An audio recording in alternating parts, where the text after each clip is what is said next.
দেৰি নকৰিব আৰু প্ৰিপাৰেশ্যন ষ্টাৰ্ট কৰি দিয়ক, স্কিল বেছটো এটলিষ্ট ষ্টাৰ্ট কৰি দিয়ক। ঠিক আছে, অ'কে। আমি প্ৰথমতে গ্ৰেজুৱেট উইদাউট কম্পিউটাৰটো ডিছকাছ কৰিম।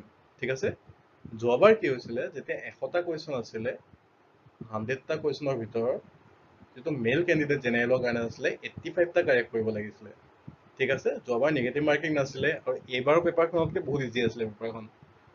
ঠিক আছে, আমি এইবাৰ ধৰিছোঁ যে যোৱাবাৰ 85 হ'লে এৰাউণ্ড 147 মান আছিলে, 147 বা 148 তেনেকুৱা মান আছিলে কাট অফ।